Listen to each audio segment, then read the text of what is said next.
네, 감사합니다. 이 시간에 우리 하나님 말씀을 나누기 전에 우리 우크라이나에서 선교하시는 김영희 선교사님을 모시고 코로나 상황에서 어려움에 처할 수밖에 없는 현지의 상황과 그리고 기도 제목을 같이 좀 나누도록 하겠습니다.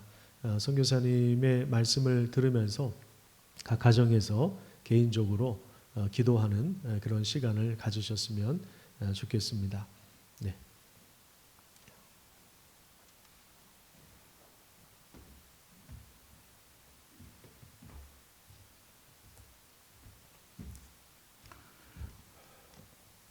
할렐루야.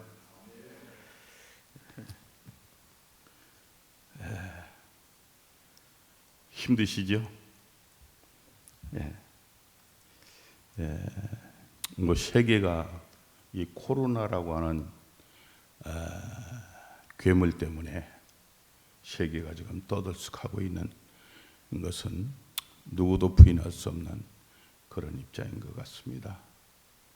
우리가 물질이나 명예만 있으면 잘 살 수 있고 하는 것마다 다 잘 될 줄 알았는데 하나님께서 보여주시는 것은 이것밖에 없는 것 같아요. 저도 사역을 하면서 보니까 느끼는 것이 뭐냐, 사람 힘으로 할 수 없는 것이 있다라고 하는 것, 이것을 이번에 하나님께서 보여주신 것 같아요. 사람이 말이 얼마나 많으니까 말을 하지 말라, 입을 막아버리고, 또 사람과 사이가 안 좋으니까 거리를 둬서 만나지 못하게 하시고, 우리 죄악 속에서 살기 때문에 깨끗하게 죄를 씻으라고 손을 씻게 하시는 주님의 모습을 보면서 저는 많은 것을 생각해 봅니다. 우리 사역제 여기 우리 한국에도 지금 100명을 놓고 세계가 떠들썩하게 지금 하고 있지만은 세계에는요 최하 3,000명, 2,000명 이상입니다. 그렇게 안 된 나라가 없어요. 그리고 우리 우크라이나도 지금 제가 올 때만도 한 200명 정도 됐던 것이 지금은 4,000명의 하루 확진자가 확진되고 있고 더 확산되고 있는 모습을 봅니다. 이 우크라이나, 이 러시아, 특별히 또 유럽 지역에서는 이 마스크를 안 씁니다.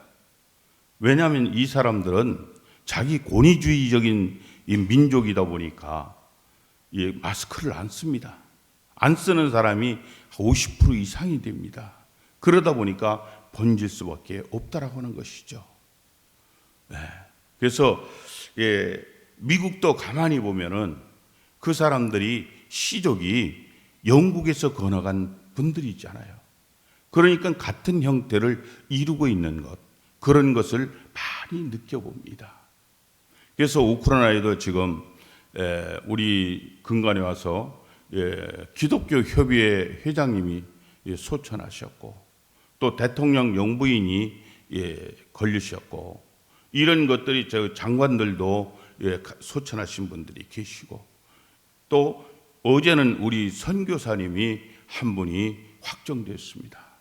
지금까지 선교사들에게, 우리 한국 교민들에게는 안 됐었는데 어제 우리 선교사님 한 분이 여성 선교사님인데 독신인데요, 그분이 이제 걸려가지고 지금 한국에 입국했습니다.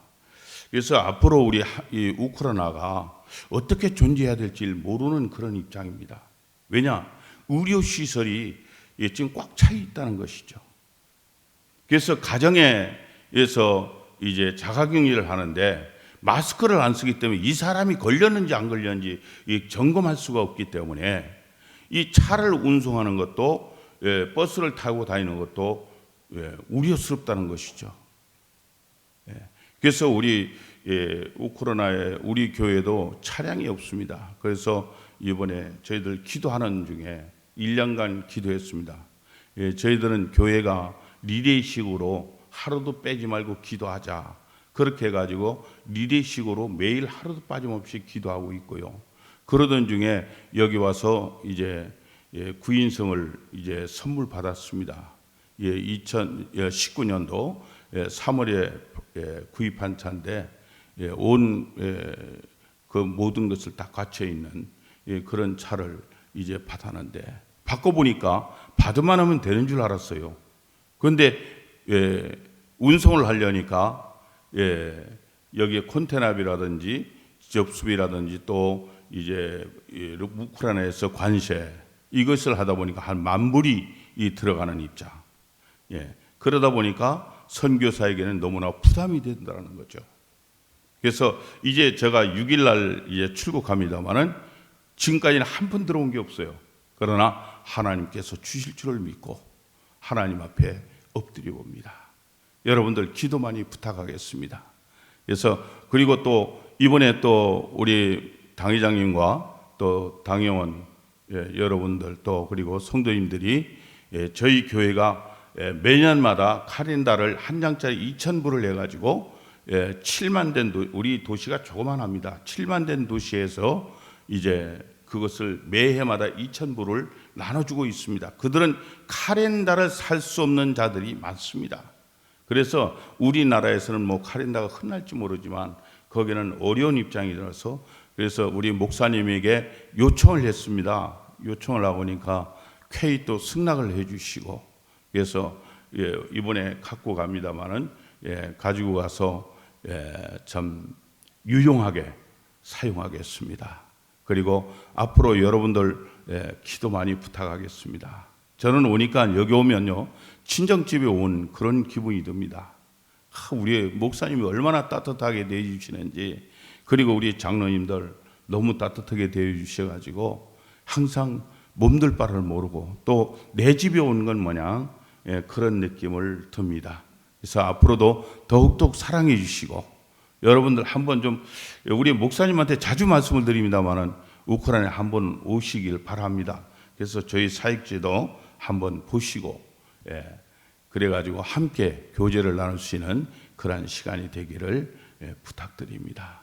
그리고 앞으로 우리 교회는 지금 현재는 교회를 여기와 같이 이제 인원이 제한이 됐습니다. 10사람 이상 예배를 못 드립니다. 10사람 이상. 그러다 보니까 이제 믿음이 없는 분은 다 가시더라고요. 그래서 이번 기회가 하나님께서 알곡과 가라지를 구별하는 시기가 아닌가. 저는 그렇게 생각합니다. 우리 믿음으로 다시 만나는 그날이 되기를 소망합니다. 감사합니다.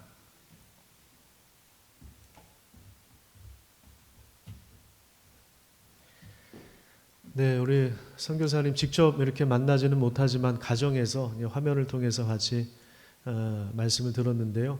우리 선교사님 힘내시라고 우리 박수로 한번 좀 감사합니다.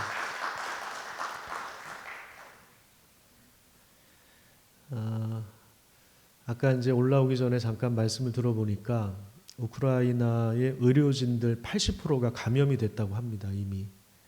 그러니까 아주 열악한 상황이죠. 의료 체계가 열악하다 보니까 우리 선교사님들도 마찬가지로 힘들고 나라 전체가 백신이 나와도 이게 언제 공급될지도 기약이 없는 그런 상황이어서 굉장히 그 어려움을 말씀하시는 것을 들었습니다. 이 시간에 잠깐 우리 한 1분 정도만 우크라이나를 위해서 기도하고 말씀을 듣겠습니다. 하나님께서 우크라이나 땅 가운데 함께하여 주셔서 복음이 전파되게 하시고 이 어려운 상황 속에서 이제 선교사님이 이제 달력을 2021년 달력을 제작을 할 텐데 2,000부를 만드신다고 합니다. 이 달력이 전도지 역할을 한다고 해요. 거리에서 사람들에게 나눠줄 때 놀라운 성령의 역사가 일어날 수 있도록 도와주시고 또 하나님의 은혜 가운데 확진자가 감소되고 또 그 땅에 하나님 나라가 임할 수 있도록 또 우리 김영희 선교사님과 사모님 또 교회를 반석교회를 하나님께서 책임져 주시고 또 은혜로 함께 해주시도록 우리 한 1분 정도만 잠깐 우리 중보기도 하도록 하겠습니다. 같이 기도합니다. 하나님, 우크라이나의 상황을 아시는 하나님께서 가장 선한 길로 인도하여 주시고 하나님의 귀하신 뜻이 이루어지도록 하나님께서 말씀해 주시고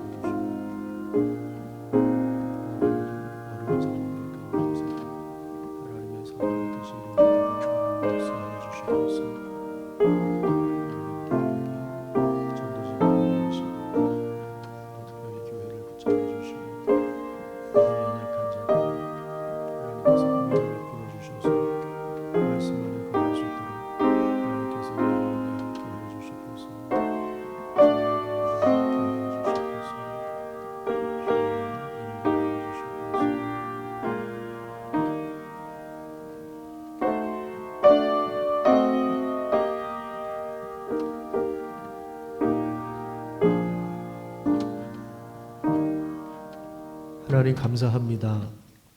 우리나라뿐만 아니라 온 세상을 주관하시는 분이 우리 하나님이심을 고백합니다.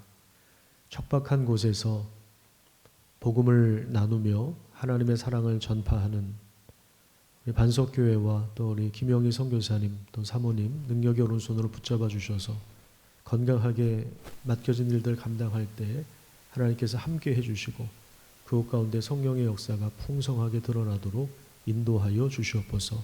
우리 성도들과 함께 하나님의 사랑을 나누며 기도했습니다. 우리의 기도를 들어주시고 응답하여 주시옵소서. 예수님 이름으로 기도드립니다. 아멘. 성경 구절 가운데 가장 오해되었던 구절 중에 하나는 욥기 8장 7절 말씀이 아닌가라는 생각을 해봅니다. 내 시작은 미약했지만 내 나중은 심히 창대하리라. 이 구절을 보통 우리는 개업하시는 분들에게 선물로 나누었습니다. 참 좋은 말씀이죠. 지금 시작은 미약하지만 시간이 지나서 나중에는 번성했으면 좋겠습니다. 창대해졌으면 좋겠습니다. 라고 하는 이 말씀은 처음 뭔가를 시작하는 분들에게는 소망과 용기를 주는 말씀이 될 것입니다. 그런데 우리가 욥기 8장을 읽어보면요. 그 문맥을 보면 이것이 사업할 때 쓰는 말씀이 전혀 아닙니다. 이것은 재난 때문에 완전히 무너진 욥을 그 친구들이 찾아옵니다. 그 한 친구가 욥에 대하여 했던 말인데 회개를 촉구하는 내용이에요. 야, 내가 이 상황을 보니까 야, 네가 지금 이렇게 엄청나게 재난을 맞아서 어려움을 당하는데 야, 내 이 상황 보니까 네가 뭐 잘못한 게 있을 거야. 네 자손들을 그리고 너가 회개해야 된다. 회개하면 죄를 사사시 찾아내서 회개하면 하나님께서 지금은 심판하셨지만 그래서 지금은 미약하지만 내 나중은 심히 창대하게 될 거다. 이런 식으로 조언 겸 충고를 하는 사실 우리 신앙인들한테도 이게 참 어려운 문제입니다. 이게 우리가 조심스럽게 말을 하지만 그게 상대방한테는 굉장히 이렇게 찌르는 칼이 될 때가 있죠. 지금 상황이 그런 상황입니다. 그러니까 사실 이 맥락을 그러니까 성경을 제대로 읽었으면 사실 이 구절을 사업하는 사람들한테 주기가 어렵습니다. 사실은 그렇잖아요. 이 의미상으로 보면 야, 너 죄진 거 있으니까 빨리 회개해 그 얘기거든요. 그러면 나중엔 창대해질 거다 그 얘기거든요. 이거 가게 오픈했으니까 사업 번창하세요. 그런 의미가 아니라는 거예요. 자, 그런데 이제 욥기 맥락과 상관없이 그냥 이 구절만 한번 떼어서 한번 생각해 보세요. 네 시작은 미약하였지만 내 나중은 심히 창대하리라. 사실 요 말씀만 놓고 보면 이건 맞는 말씀입니까? 뭐 이게 틀린 겁니까? 이 말씀 자체는 이게 아주 좋은 말씀 아닙니까? 그리고 사실 이건 기독교의 아주 본질적이고 소중한 진리를 담고 있습니다. 복음서에 보면요, 하나님 나라는 겨자씨 같아서 너무 작아서 보이지가 않는데 이게 나중에 자라서 큰 나무가 되어서 상상할 수 없을 정도로 풍성해진다라고 하는 그런 말씀이 나옵니다. 또 하나님 나라가 보이지 않는 누룩이 전부 나중에 불풀게 했다. 이런 식으로 비유를 하기도 합니다. 또 요한복음 12장에 보면 하늘의 미랄이 땅에 떨어져서 죽으면 많은 열매를 맺는다. 하늘의 그 씨앗 아주 미미하지만 미약하지만 나중에 번성하게 되고 창대하게 된다라고 하는 이 말씀은 사실 성경의 곳곳에서 이야기하는 주제이기도 합니다. 시작은 미약했지만 나중은 창대하다라고 하는 이 말씀은 오늘 우리가 본문으로 택한 창세기에도 그대로 적용이 됩니다. 창세기 12장에 보면 하나님은 75세가 된 아브라함을 불러내십니다. 하나님은 땅과 후손에 대한 약속을 주시죠. 하나님은 아브라함에게 너의 후손이 바다의 모래처럼 많아질 것이다. 너가 복의 근원이 될 것이다. 이렇게 선포하셨고 아브라함과 몇 차례 언약을 맺으셨습니다. 언약은 하나님께서 자신이 한 약속에 자신을 완전히 붙들어 매고 거기에 내가 책임을 지겠다라고 하시는 것입니다.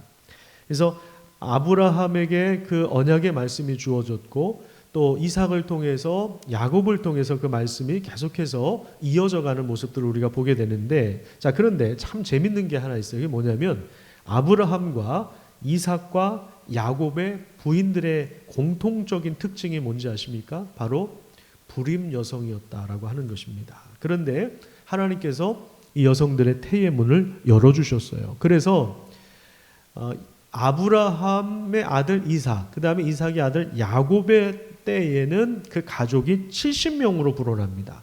그 가족이 70명으로 불어나요. 그러니까 하나님이 아브라함을 부르실 때 75세 때 대를 이을 자손이 전혀 없었던 상황입니다. 그런데 손자 때 가서 그 가족이 70명으로 불어납니다.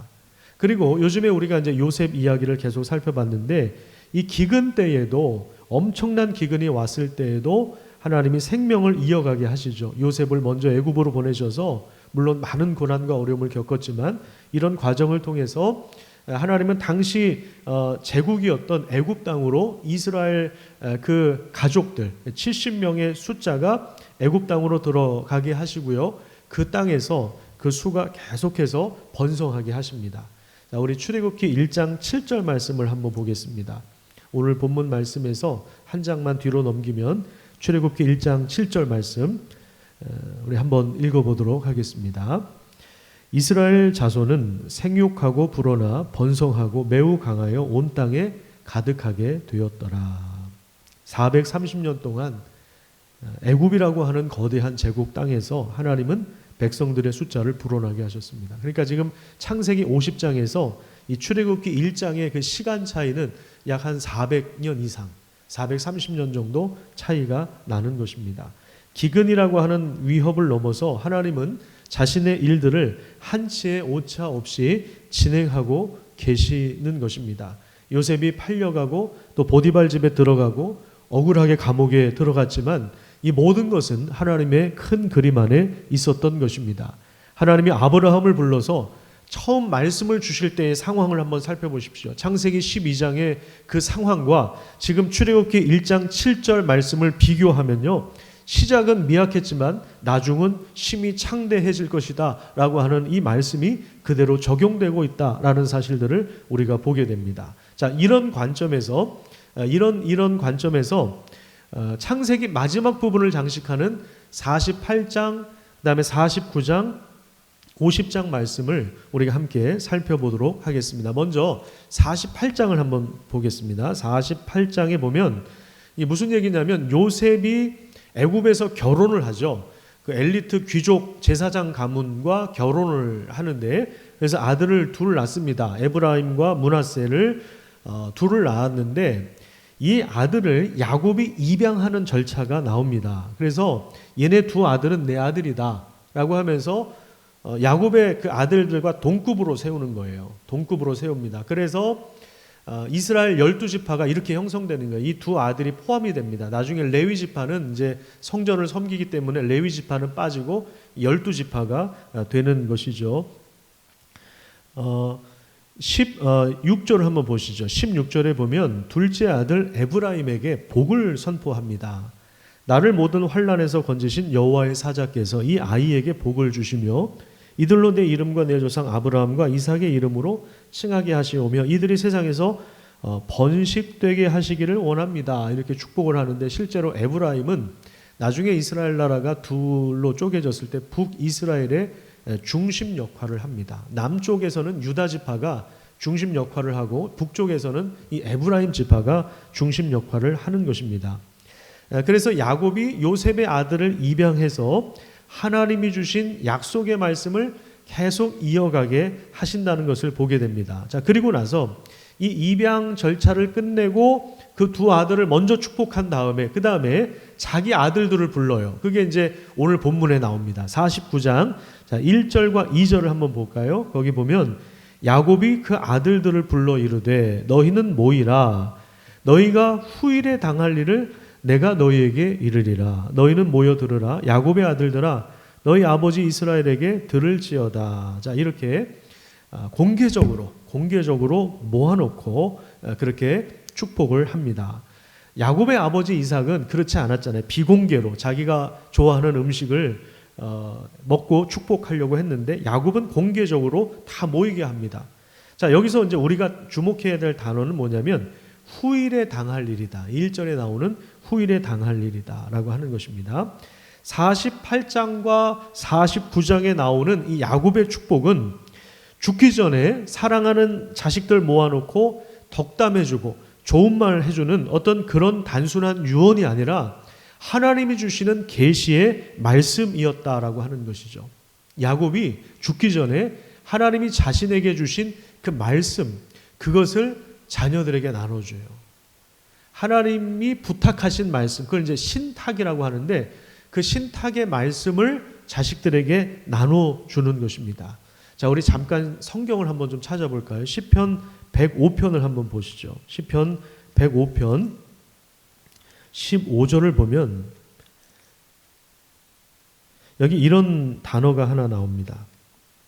창세기를 이해할 수 있는 중요한 단어이기도 한데 시편 105편 15절에 보면 이르시기를 나의 기름 부음 받은 자를 손대지 말며 나의 선지자들을 해하지 말아라, 이렇게 말씀하십니다. 선지자들, 이 어떤 사람들이냐면 바로 그 위에 9절부터 쭉 보면요, 아브라함과 맺은 언약이다, 이삭에게 하신 맹세이다, 야곱에게 세우신 율례이며 언약이다. 그러니까 아브라함이나 이삭이나 야곱에게 세우신 그 언약의 말씀을 하나님이 얼마나 신실하게 지키시는가, 이제 그 논조로 지금 시편 105편을 이야기하고 있는데, 여기에서 아브라함이나 이삭이나 야곱과 같은 하나님이 불러 세운 이 족장들, 종들을 15절에 나의 선지자들이다, 이렇게 표현하고 있는 거예요. 선지자로 표현하는 거예요. 그러니까 아브라함도 선지자고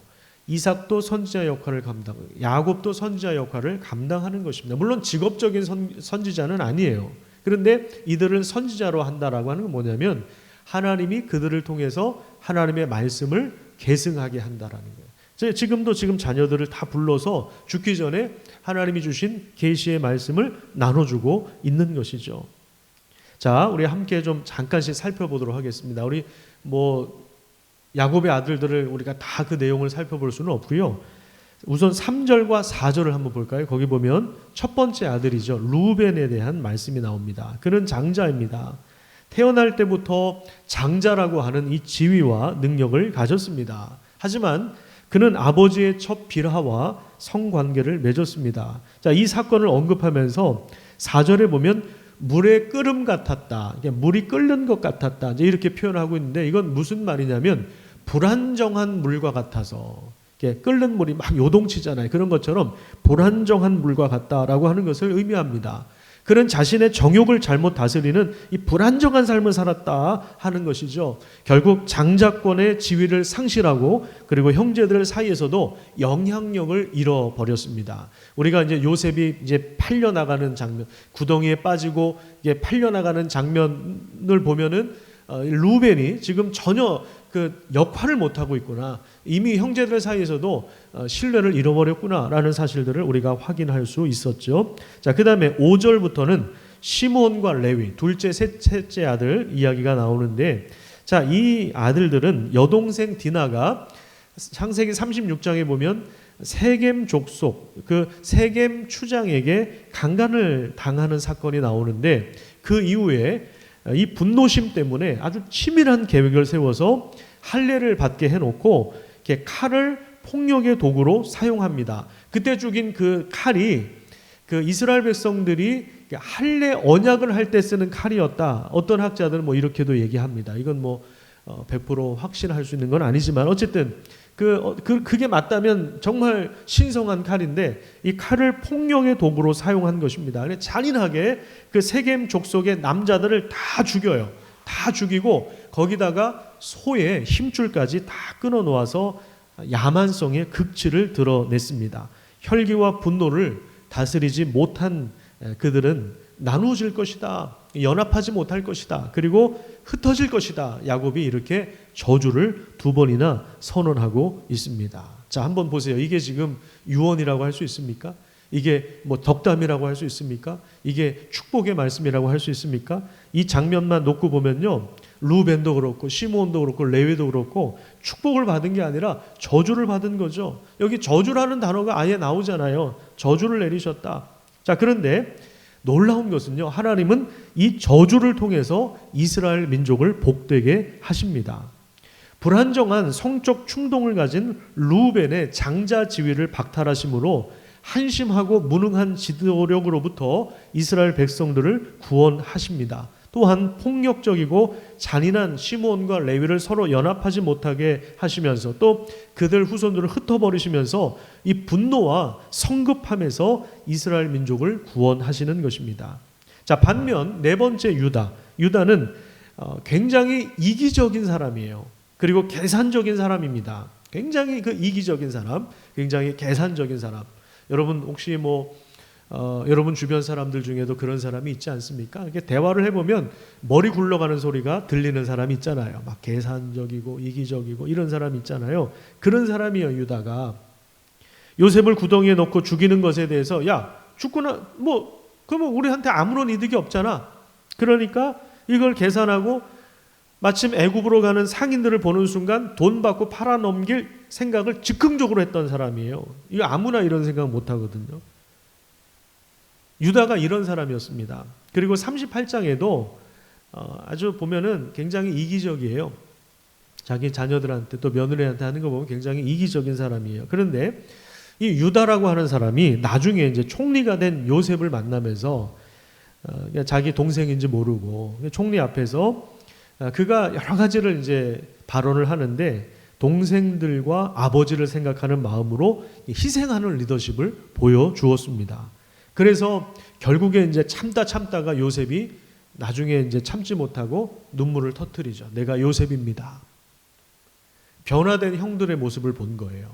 변화된 사람들 중에 유다가 가장 많이 변화되었다는 사실들을 보게 된 것입니다. 그런 유다를 향해서 아버지 야곱이 이렇게 축복을 해요. 우리 8절부터 11절까지 한번 읽어볼 텐데, 사실 유다가 주도해가지고 요셉 팔아넘기고 돈 받고 그리고 거짓말 했잖아요. 아버지한테 짐승한테 죽은 것 같다 막 옷을 피에 묻혀가지고 가지고 오고, 아버지는 평생 그냥 자기 사랑하는 아들 죽은 줄 알고 그렇게 슬피 울면서 살았는데, 이 유다에 대해서 저주를 내리는 내용이 한마디도 안 나와요. 젊은 시절 잘못했던 거에 대해서 한마디도 언급이 없습니다. 자, 한번 읽어볼게요. 8절부터 우리 2절까지 한번 읽도록 하겠습니다. 우리 같이 한번 가정에서 또 같이 한번 읽어보시죠. 자, 시작.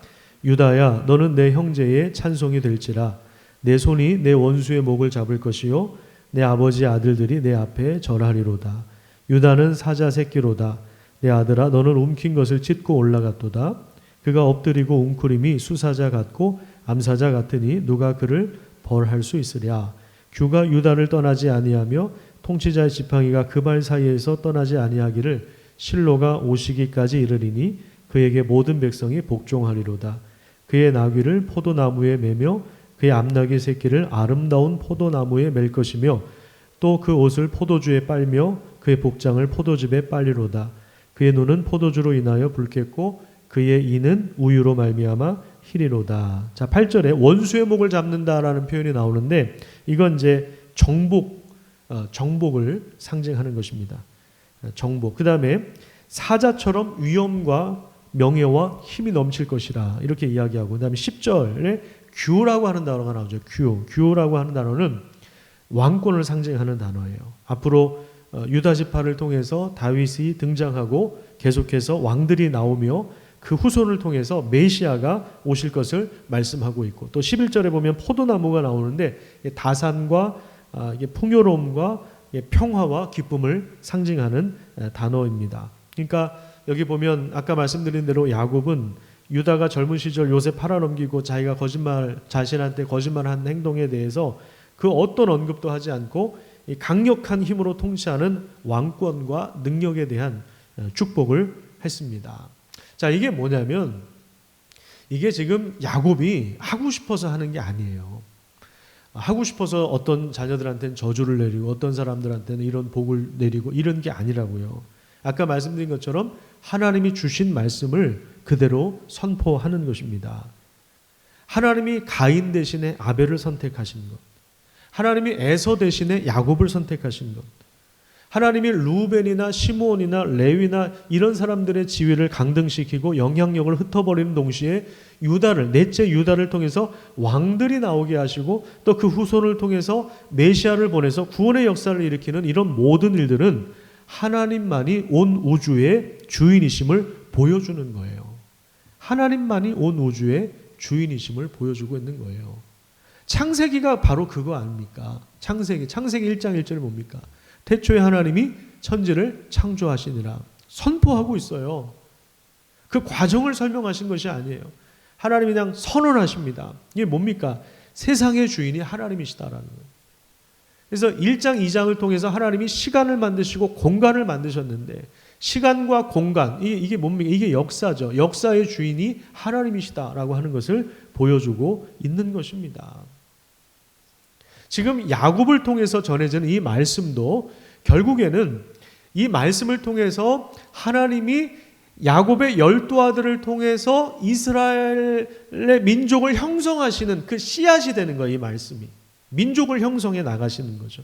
그 나라를 형성해 나가시는 것입니다. 그러니까 우리가 창세기 49장을 읽을 때는 자손들을 모아놓고 그냥 죽기 전에 야 너는 내 통장에 얼마 남겨놓았다. 땅은 뭐 누가 첫째가 가져라. 아들이 가져라. 딸이 가져라. 너 나 때문에 고생했지. 그러면서 너는 좀 더 많이 가져라. 뭐 이런 식으로 뭐 좀 챙겨주고 그런 유언이 아니에요. 보통 우리가 하는 죽기 전에 하는 그런 유언이 아니라 그 후손을 통해서 하나님은 이스라엘 민족의 기틀을 형성하고 계시는구나. 이 관점에서 지금 이 49장, 48장, 49장, 50장 말씀을 우리가 읽어야 하는 것입니다.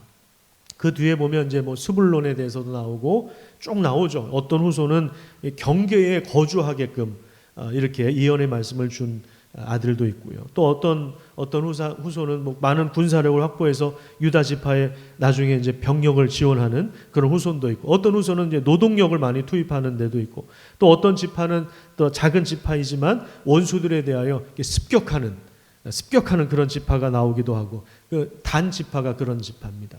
여기서 나중에 이제 누가 나오냐면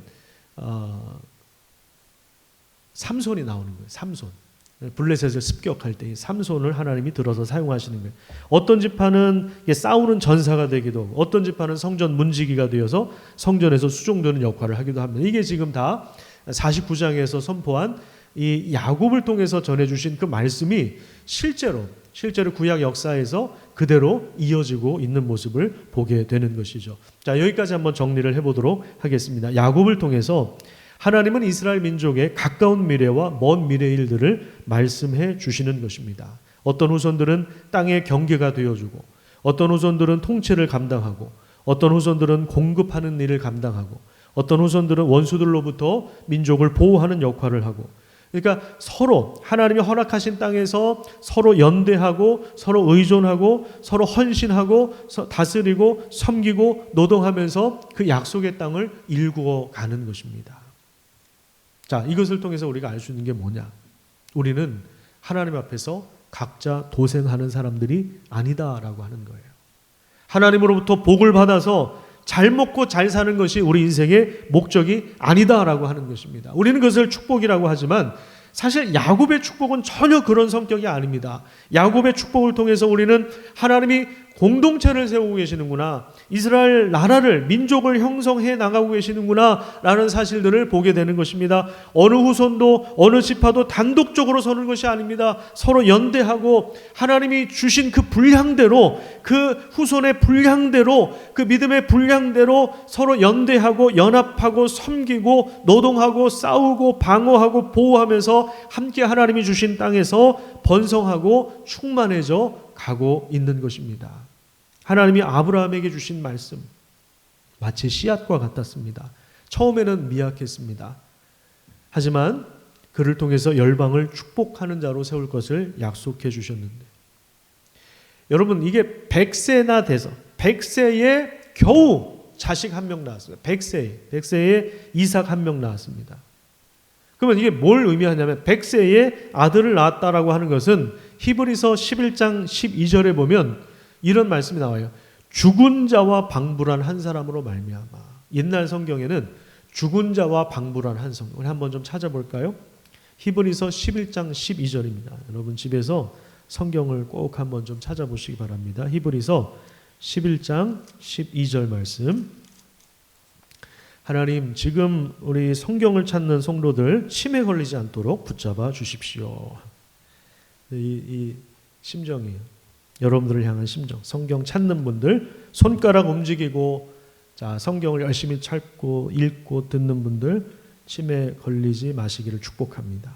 히브리서 11장 12절 말씀 보세요. 거기 보면 죽은 자와 같은 한 사람, 아브라함 100세의 아들 난 거 가지고 이렇게 죽은 자와 같은 한 사람. 옛날 성경에는 죽은 자와 방불한, 죽은 자와 같은 한 사람으로 말미암아 하늘의 허다한 별과 또 해변의 무수한 모래와 같이 많은 후손이 생육하였다라고 하나님이 말씀한 것처럼, 이게 무슨 얘기냐면, 이게 인간의 능력으로, 인간의 열심으로, 인간의 업적으로 인한 결과가 아니라 하나님이 이 모든 일들을 실제로 이루신다라고 하는 거예요.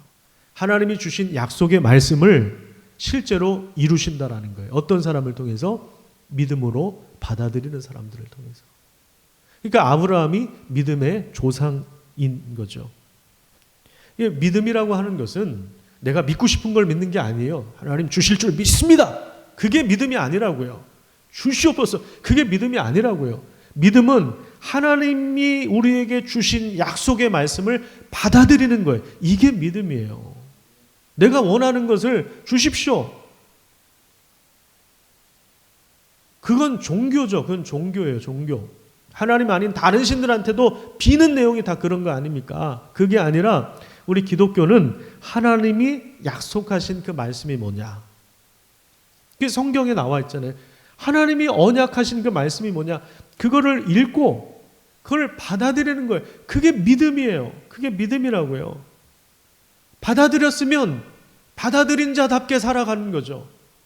그게 믿음이죠. 말로는 받아들였다고 하는데 삶은 전혀 그렇지 않아. 그건 그 사람은 믿음이 없는 거예요. 그냥 종교적인 활동을 할 뿐이지. 그냥 종교적인 심리적인 위안을 얻고 그냥 교회 와서 사람들 만나고 그냥 조금 이렇게 교제하고 그냥 종교 활동을 한 거지 믿음의 사람은 아니라고요. 믿음은 하나님이 주신 약속의 말씀을 받아들이는 거예요. 받아들이는 겁니다. 그래서 창세기 50장을 한번 볼까요? 창세기 50장에 보면 아버지 야곱이 죽은 다음에 형들이 요셉을 찾아와서 다시 용서를 구해요. 아버지 살아계실 때는 아버지 봐서 요셉이 참았는데 돌아가셨으니까 이제 복수하는 건 아닐까 하는 두려움이 앞서는 겁니다. 그러니까 죄 지은 사람들은 계속 이 죄책감에 시달리는 거예요. 이게 몇십 년이 지난 얘기거든요. 그런데 계속 죄책감에 시달리는 거예요. 그때 요셉이 뭐라고 합니까? 19절부터 21절까지 보면요. 요셉이 그들에게 이르되 두려워하지 마소서. 내가 하나님을 대신하겠습니까?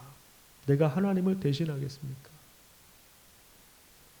당신들은 나를 헤아려 했지만 하나님은 그것을 선으로 바꾸셔서 오늘날과 같이 많은 백성의 생명을 구원하셨습니다. 이게 뭐라 그랬습니까? 이게 섭리죠. 우리 지난주에 배웠던 섭리의 개념이 여기에 나오는 거예요. 하나님의 섭리는 뭐라고요? 하나님의 붙드심, 창조하신 것을 붙드시는 역사. 이 하나님의 역사에 형들의 악을 선으로 바꿔서 오늘날과 같이 많은 생명을 구원하게 하시니 그러니 두려워하지 마십시오. 내가 당신과 당신들의 자녀를 기르겠습니다. 오히려 그들을 간곡한 말로 위로하였다라고 하는 것입니다. 이 모든 이야기를 끌고 나가는 분이 하나님이라는 것을 요셉이 알고 있는 거예요. 내가 어찌 하나님을 대신하겠습니까? 이거 하나님이 하신 일입니다. 하나님이 아브라함에게 주신 말씀, 이삭에게 주신 말씀, 우리 아버지 야곱에게 주신 말씀을 이루신 것 아닙니까? 당신들과 당신들의 후손을 살리시기 위해서, 온 백성들의 삶을 생명을 구원하시기 위해서. 이게 하나님이 하신 일인데, 하나님이 이루신 일인데 내가 뭐라고 하나님 대신하겠습니까? 여러분, 용서는 아무나 할 수 있는 게 아니에요. 용서는 하나님의 크심을 알고 그분의 계획을 신뢰하고 하나님으로부터 용서의 은혜를 경험한 자가 베풀 수 있는 선물인 것입니다. 악을 선으로 바꾸시고 저주를 복으로 바꾸시고 기근 중에도 많은 백성의 생명을 구원하시고 아브라함에게 약속하신 대로 이스라엘 백성들을 애굽 땅에서 번성하게 하신 분이 바로 우리 하나님이십니다. 우리에게 여러분들에게 삶의 자리가 주어졌죠. 야곱의 자녀들이 다양한 역할을 맡은 것처럼 우리도 하나님이 다양한 역할을 맡겨주셨습니다. 다양한 직분을 주셨습니다. 우리의 삶은 공동체와 하나님이 세우신 나라의 한 부분, 한 몫을 감당하고 있음을 기억하시기를 부탁드립니다. 그 자리에서 하나님이 주시는 말씀을 믿음으로 받아들이십시오. 그리고 우리가 할 수 있는 최선을 다하시기를 바랍니다. 코로나가 확산되었지만 가을이 왔습니다. 들판에 벼가 무르익은 것처럼 곡식과 과일이 열매를 내는 것처럼 어떠한 상황 속에서도 하나님의 역사는 진행되고 있고 결국에 추수 때가 오게 될 것입니다. 우리는 하나님의 계획하신 뜻 안에서 살고 있는 것입니다.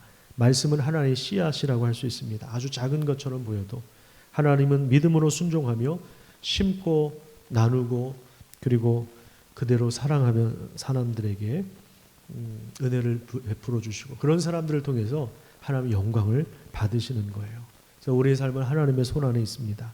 그 믿음 안에서 하나님이 약속하신 그 말씀을 부지런히 읽고 묵상하고 또 기도하고 그대로 또 살아가는 그럴 때 번성해지고 창대해지는 하나님의 놀라운 역사가 펼쳐지게 될 것이고 그 하나님의 역사에 우리도 참여해서 귀한 복을 누리게 될 것입니다.